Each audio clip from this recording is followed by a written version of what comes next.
So we're going to be talking about Pokemon Go and other games that create community.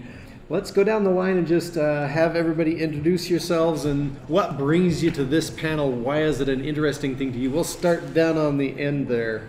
Hi, my name is Carl Zuzette. I'm a hobbyist game designer. I love designing card games, and I grew up basically raised on all of the collectible card games that came out back then, like Magic the Gathering, and then all the Decipher games of Star Wars, Star Trek, Lord of the Rings, the Wars TCG. And then I stopped for a long time, and then as an adult with a disposable income, I went back to collectible card games again. And now I play Legend of the Five Rings and Magic and so on. I'm not experienced in Pokemon Go, so my emphasis is more on the and other games side. But I think card games have a really interesting interaction with creating community. And so that's why I'm here. Awesome. I'm Benjamin Coker. I am an editor with Immortal Works as well as Fiction Vortex. I edit rule books with everythingboardgames.com, and I review games as well. And I guess I'm a freelance copy editor as well, working on novels or doing some technical editing now for the University of Kentucky, which is near where I live at this point. That's it. My name is Brennan Smith. I helped to found the BYU Games program with my thesis advisor. Graduated with a master's in computer science with an emphasis in game design. I put myself through grad school doing Minecraft mod packs. My biggest one was Blightfall, which had 2 million downloads, and since then I've been working trying to get a game published as an indie publisher. And I wasn't told that I was going to be on this. I was never asked permission to be on this. I've never played Pokemon Go. I appreciate Pokemon from both a design perspective and as a fan, but I don't have a smartphone, so I haven't been in on that. Yeah, I'm John Olson. Kind of interesting thing, I'm also published through Immortal Works. I have books that are down in the vendor room, but the reason I am here is because I also spent 7 years in the game industry writing game software, and I've been dragged back in to play Pokemon Go. My wife and I started out and then took about a year break and then really got back into it for a lot of different reasons, and so that's why I am here. Just to get us started off, how many of you know what to do with one of these? Okay, so this is really something that ties in very well to the discussion at hand. Community. This is one of the ways that Pokemon Go builds community. So you know what to do with this thing if you've had any experience going in and building up friends lists. And so that's one of the ways you can interact with people. One thing I noticed as I arrived here at the conference is someone had put a lure on one of the stops around here, and I looked at the name and I thought, John Crichton 83, he's one of my friends. And so I know he's from Colorado. He's not from here. So I thought, well, maybe I added him as a friend here last year. I can't remember what he looks like. I can't remember who he is, but I know he's here somewhere. So if any of you happen to be John Crichton. So there's an awful lot with community here, but what is really unique about gaming communities compared to other communities? This is kind of a broader question that applies to some of these other interactive games and things, but what's different about gaming communities? You want to start down at the end there and take a stab at it? I think in some ways they're not too far different from other communities, except instead of a shared geography or a shared belief system or something, it's a shared hobby. It's a shared passion. And I think in gaming, gaming has always been most entertaining, in my opinion, when done with other people. And I think community is a critical part of fun gaming. And I think the human dimension adds so much to a fun game that would be missing otherwise. Yeah. I mean, there's lots of communities for lots of different things. I mean, you've got your church communities, your school communities, your neighborhood communities. But like Carl said, gaming communities can break boundaries, I guess. You don't, like, you have your friend that you don't know who he is, kind of thing. And I mean, we might have all been there with certain things, whether it's like Fortnite, random people add you as a friend, and it's like, hey, let's go play and kill people together. It's like, all right, great. Or I'm a big fan of Star Wars X-Wing miniatures game, and I used to play in Provo, and it was a small community, but it was really good and really fun and really inclusive.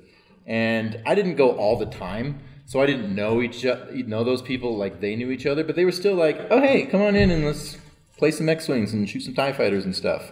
Or if you were the TIE fighter, shoot some X-Wings. But yeah, I mean, games bring people together in a way that other things really can't. I'm actually having a hard time thinking about it because for me, a gaming group is sort of like an interest group, and interest groups with the rise of the internet and bulletin board systems and mailing lists and things like that have become much more common. And like, yeah, there are groups that are centered around various games. You can find them on Discords and subreddits and stuff like that. But you can also find like knitting groups and groups for people who are gluten intolerant and groups that... And I mean, all of these things that I'm thinking about, yeah, gaming brings people together, but I mean, dietary constraints also bring people together. And as I think about it, it's like, yeah, you've got your friendly local game stores. You also have your church groups. Those are both geographically bound areas that are interest groups. You've got online Discord servers for various computer games, but then you've also got online things for other special interest groups that span across geographic location and political leanings and things like that. So I'm not sure that, and I mean, that can be an okay thing because like a lot of times gamers and video games are stigmatized. So saying that they're like other social groups isn't necessarily a bad thing in my opinion. Just to add to that, I have kind of a theory that game designers and game companies these days are actually worse at creating community than they used to be, but the internet is so good at it and people just do it naturally themselves that these game companies are just kind of relying on the existence of Reddit and Discord and things like that. I literally think that's how they calculate things like that. They're not like, how are we going to create a game that people will naturally want to create a community around? They think, well, people are just going to do it. I actually have seen some, in my opinion, kind of tricky things that people have done in order to try and intentionally create community. From what I understand, Paradox Interactive, the people who make the grand strategy games, they don't have super good documentation, in part because that is a way of bringing the community together. As people discover new mechanics and stuff like that, they all get together in order to compare notes, to share ideas on mechanics and stuff like that. And if they had that documentation, then they would lose that aspect of the community. That's a problem with collectible card games, actually, is that the best decks are always published online. Like, everybody immediately knows what the best Magic deck is. And part of the fun of collectible card games is you can make your own deck, you can create new experiences. But with the internet making it so easy to know what the best configuration of cards is, the net deck problem is pretty big. And so they've actually tried to obscure the data in some ways, like maybe they don't report all of the winning deck lists, but players really hate the lack of data also. So it's an interesting line to walk. They're also trying to make it more casual. It's a lot more difficult to come up with, say, a commander deck because there are so many more configurations because you can only have one copy of the card and stuff. Yeah, that's true. So we have a lot of different things that play into community. The whole idea of, yeah, I've got friends I have never met. It happens. Some really interesting things come out from things like this. One of my sons married a girl he met online. Another married a girl from a group that was just a pen and paper gaming group. It's the same thing. It's the community. It all ties together. What about the difference, though, between casual versus dedicated gamers? Now, some games really cater to the person that's their every waking thought, while others it's very casual, something like Words with Friends. How do you see those interacting, and if you can have the same kind of experience between somebody who's there once or twice a month versus somebody who's there 5 hours a day? feel like the dedicated gamers help provide pillars of support in the communities that they create for the casual gamers. I'm thinking of an MMO that my wife plays, Dungeon Fighter Online. It's Korean. They have a really bad localization team. It's very difficult to figure out how some of the mechanics there work. And my wife, she doesn't play, like, she plays for a few hours a day, but she's not, like, no-lifing it. But she's on a Discord server with some people who are, and she just, occasionally she just asks questions. Hey, what's the difference between added damage and smash damage and additional damage? Like, and just, like, and the people are like, oh, it's like such and such and such and such. And my wife is pulled into the community by the knowledge of the people who are really deep into it. From my standpoint, so I play, like I said, X-Wing, Star Wars Destiny, those kinds of games, and I'm more of a casual fan. I like to fly casual, right? But don't look like you're flying casual. And it's fun for me to just set up my X-Wings on the table, right? And just pick whatever list of ships I want to fly. It's like, sweet, A-Wings are fun to fly. I'll fly a whole squad of A-Wings, even though they're crunchy and die quick. It's fine. My wife always wins, and she hates the game. But I like experimenting, and I like just playing with the ships I like. But if I were going to a tournament, I don't have the ships that are on the internet that make the best squad list. I don't have net squatting. Yeah. Net squatting. My net squad is 0. And so what I've found is it can be a little intimidating to play something casually and then want to step up your game a little bit. With X-Wing, I played in a tournament in St. George at the STG Con down there. I came in 2nd place, and it was awesome. Only 2 of us were there to play, but I was a little intimidated at first because he's got this huge box of ships, and I'm just like, I'm gonna die, and I did. But it was close. It was really closer, and he was super nice. And a lot of the time, I think it would be nice to know that, like, these super good X-Wing players or Destiny players or whatever players, right? It's good to play with them on a for fun level as well as a competitive level, because for fun, they're not going to murder you to get first place. But I was going somewhere with that, and then it slipped my mind. But I have noticed that there is a difference, like competitive play and casual play, in that casual play for me, as somebody who doesn't take it so competitively because I don't have the money. And times games like that, you buy all the good ships, but then they upgrade with 2.0, and then you have to start over. But yeah, now I'm just rambling, so I'll pass it on.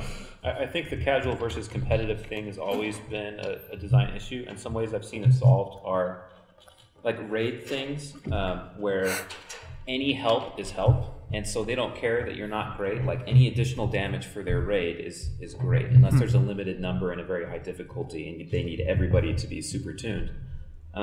Another thing is just different formats. So I was mentioning Magic, and he mentioned the Commander format, which is a more casual format necessarily because it's also multiplayer. If one player gets ahead, the other players just kind of naturally will make a pact to gang up on that person. And really competitive players aren't always fans of that. They feel like they didn't lose because of their own lack of skill. They lost because they were more skilled than the other players, right? But that also creates a good environment for casual players where it's a little more swingy. It's not as unfair. There's just natural checks and balances like that. I want to hop in just a bit and say one thing that you've got to be careful of is where that line between casual and competitive is placed. I'm very worried about the future of League of Legends, and part of the reason why I'm worried about it is because every time they put out a patch, League of Legends gets just slightly more complex, which makes it so that there's a higher learning curve, which makes it so that it's harder for people to get in. If you want to be a casual League of Legends player, where you just like play a couple of games a month or something like that, you're never going to learn enough that people will stop yelling at you. The only way that people will stop yelling at you is if you know all of the champions and all of their abilities, you know what all of the items do, and you've read the last 4 patches worth of patch notes and looked up your build online. Like, otherwise people are going to say, what are you doing? Learn to play. Is this your first game? Yeah. And that creates a barrier to entry that makes it so that casual players feel excluded, and then there are no more casual players. But I'm going to say, what happens if instead of sitting on a couch with your friends, you're online matched 2-on-2 with a random partner on the internet against 2 other random people on the internet? The dynamic completely changes. And that's a format where the developer was specifically trying to create community, like an option for players to play other people they've never met online. Sorry to interrupt. But it's just the way that you balance that community has got to be really careful, or you end up with people saying, oh, I guess I don't want to play this game anyway. Okay, back there and then up to here. Yeah, I was going to say I actually come from a long MTG experience too, and with that and with everything else, there seems to be, in terms of community, kind of this inverse bell curve. Very casual environment is very inclusive. It's like, here, let's get everybody to play. We don't care. We're all terrible. Like they're the ones getting their friends to come and play for the first time. They're very great to teach new players because it's very welcoming. And then on the other side, you have the pillars of the community. These are people that are not threatened by other people in the gaming community. Like they know what they're doing. They're not threatened by anybody, and they're bastions. They're doing a great job. The problem is you get the middle. You get the people that they spend a little too much time and resources on the games, but they're not as good at it as they would like to be, or as good at sharing it. Yeah, and so they're going to bash newer players. The status is really important to them because they're insecure about it. But so they're the ones that are scaring people away. In Magic, it's a rampant problem in your like mid-level tier tournaments where where they're actively pushing people out of the community because they don't.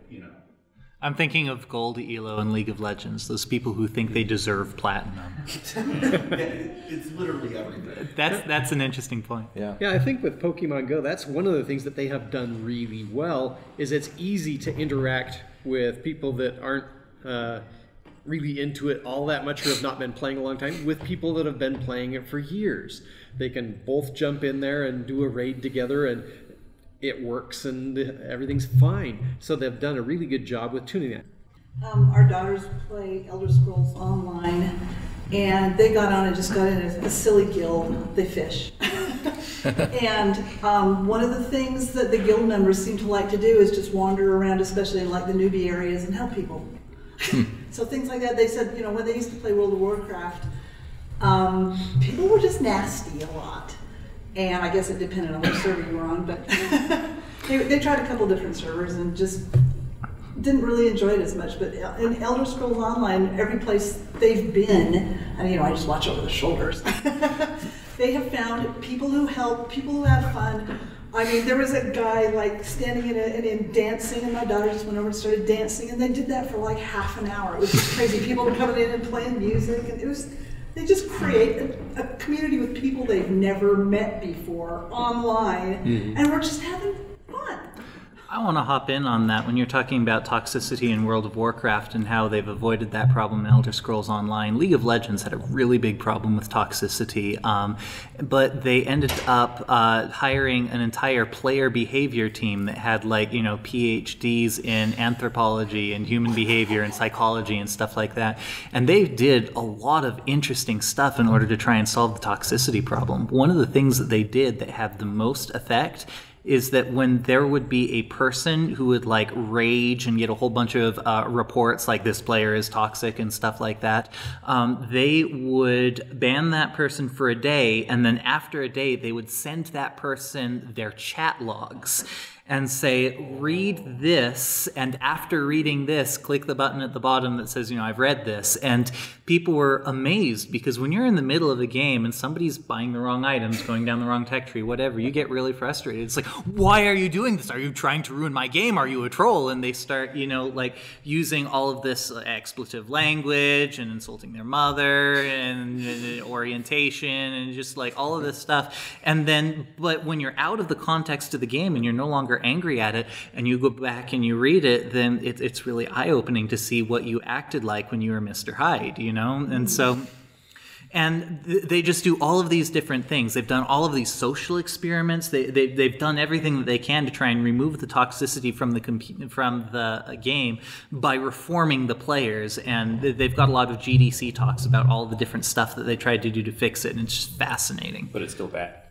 It's much less bad. They used to have it so that 1 in 2 games had a toxic player, which, I mean, because you're doing 5-on-5, that means if you are playing and you're not toxic, that there are 9 other people who could be toxic. So if everyone's got a 1 in 10 chance of being toxic, then on average you've got 1 in every 2 games it has somebody. But they've managed to reduce it. I would say probably about 1 in 5 games is toxic for me now.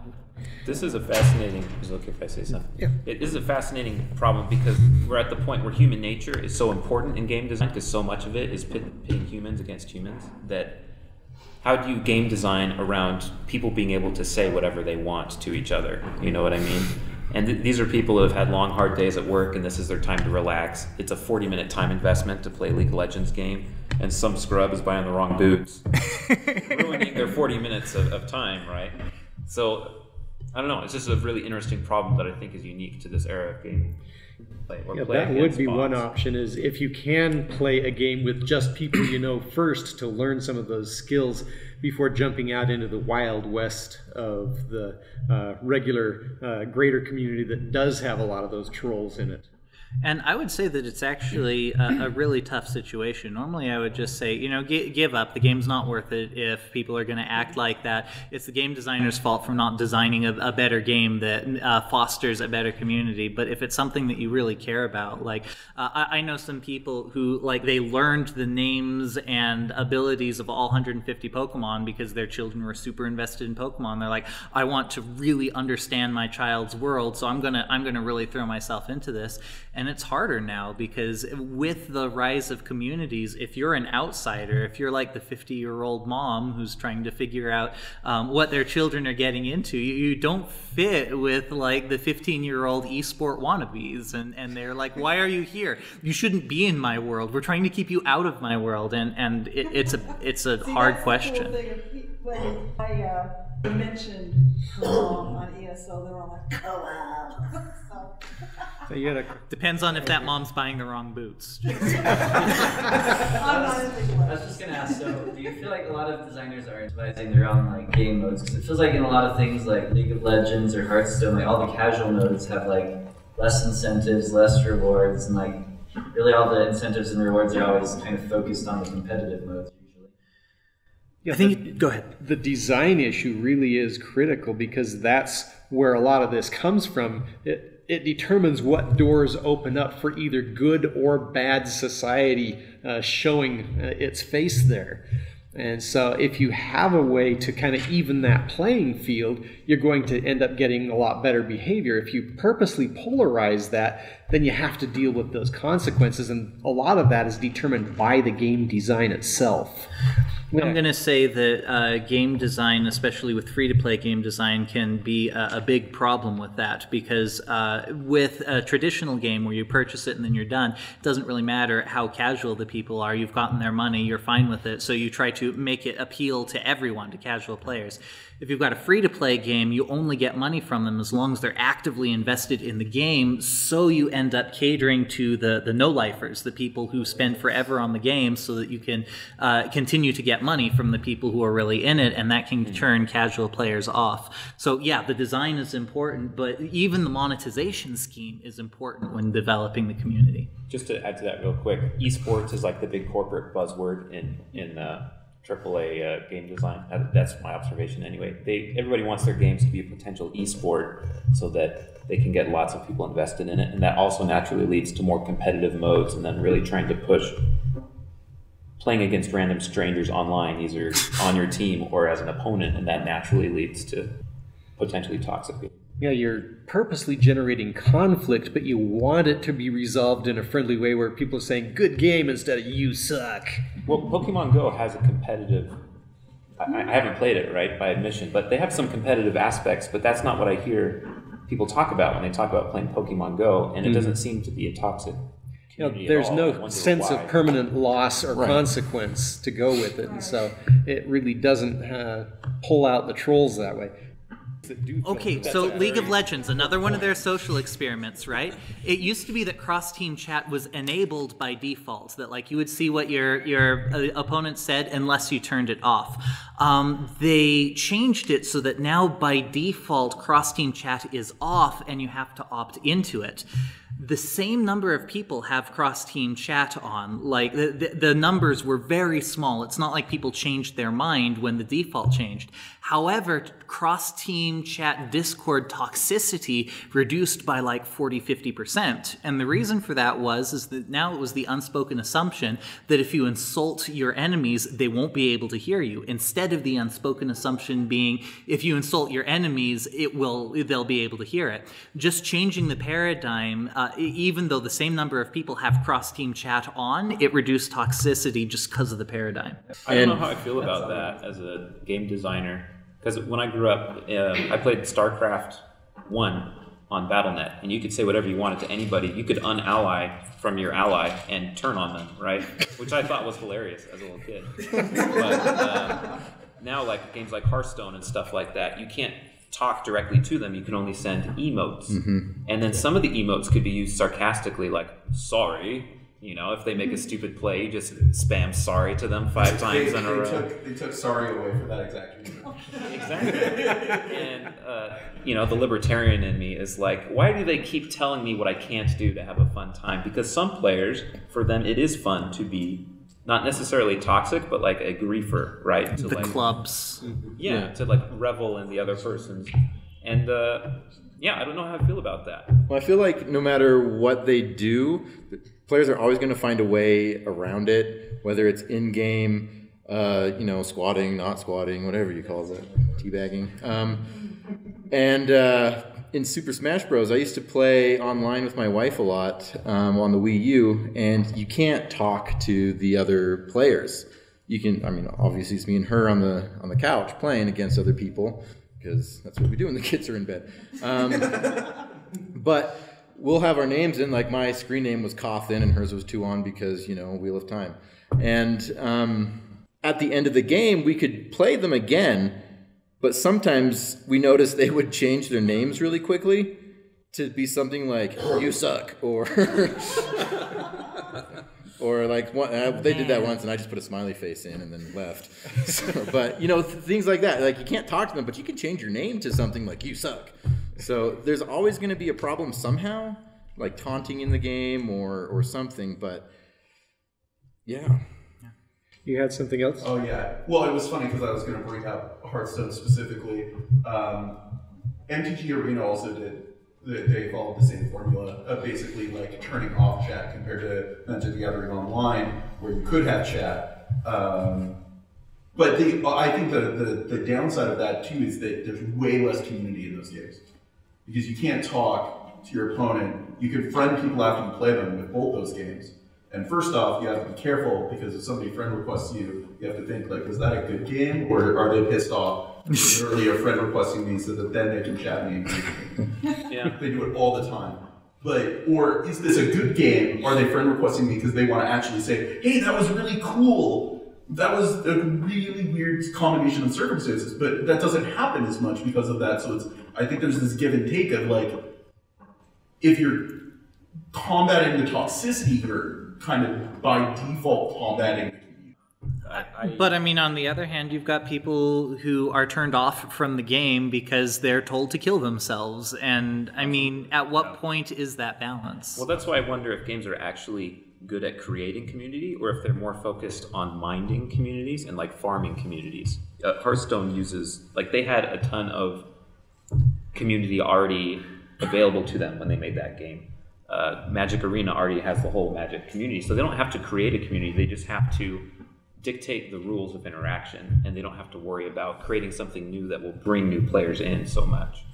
Yeah, one thing I've been wondering is if companies are getting better or worse at understanding those like second and third order consequences that based on their initial design are they actually building a community, or are they just trying to get dollars out of the community? If they take too short-sighted of a view, they can cripple themselves down the road by going for the short solution that they think will give them the biggest income in the first month.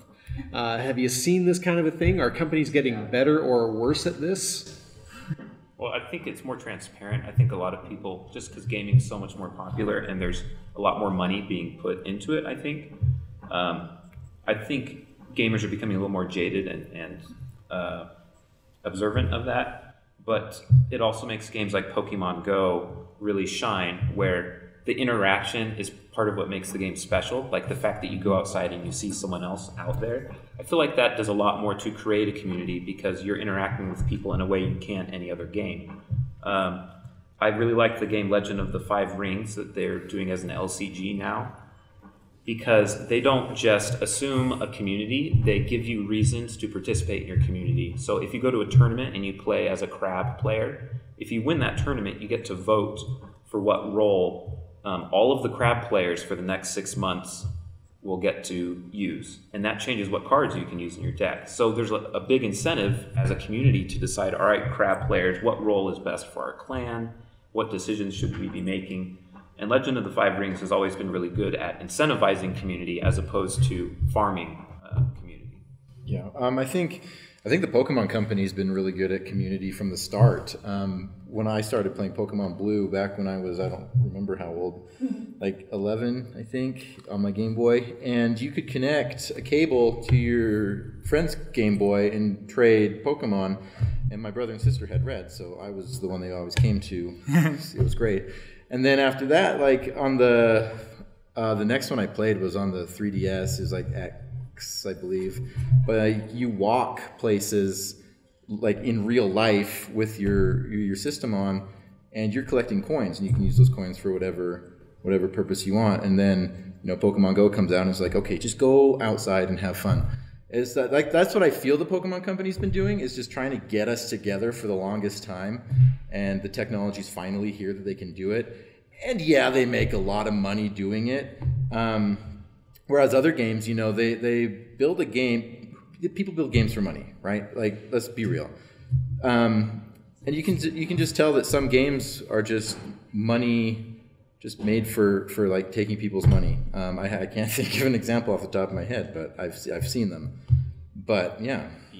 I'm gonna say that we've been talking a lot about toxicity, but honestly, I think that the competitive aspect of games is what fuels toxicity. And outside of competitive games, the community management is getting so much better that there are more ways to create a community than ever before, and companies are doing a really good job of harnessing that.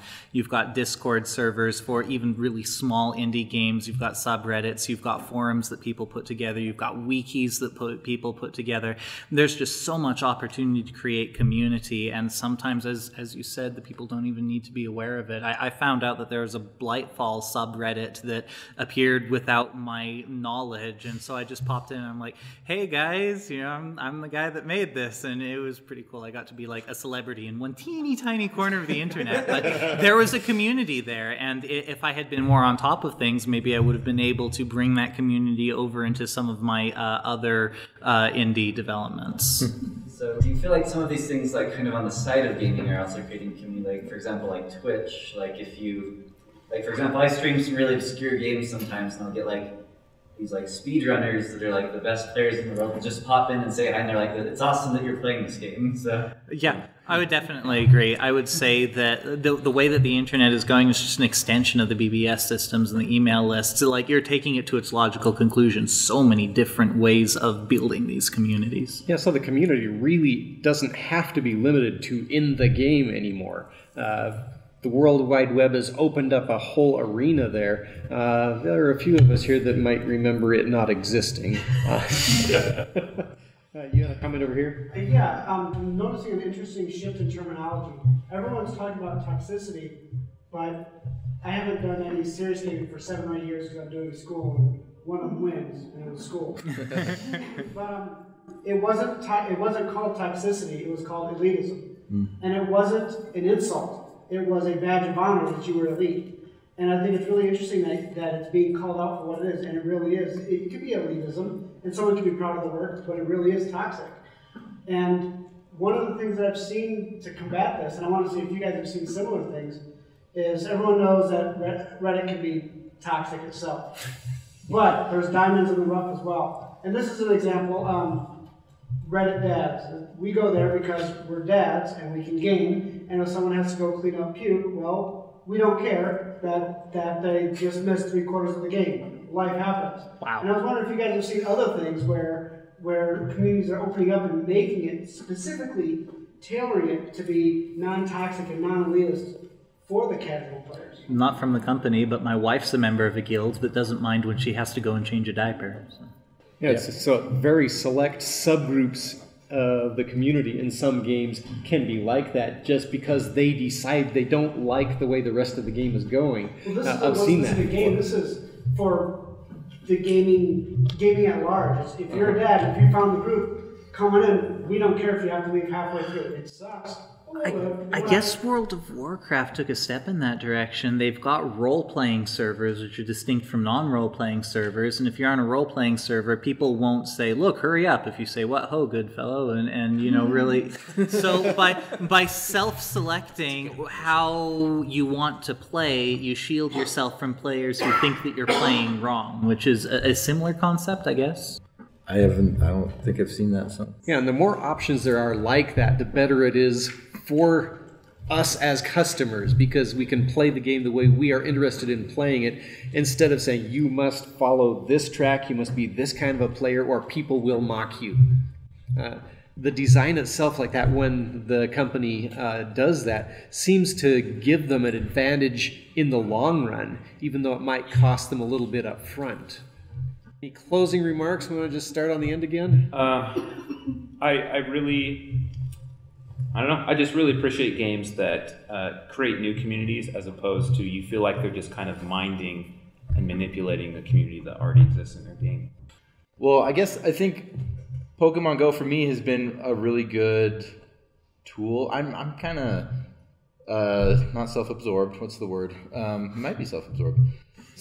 I don't go out of my comfort zone a lot, and so when Pokemon Go started, I would find people randomly battling a gym or something, and I'd kind of go up to them and talk like, "Hey, I see you're battling a gym," and I would make friends for like 5 minutes, and it was neat because that's not something I do generally, and so I think right there, like Pokemon Go for me is a good thing just because it helps bring people like me out, and get into the community more. But yeah, I appreciate you all being here. We've had a great time here.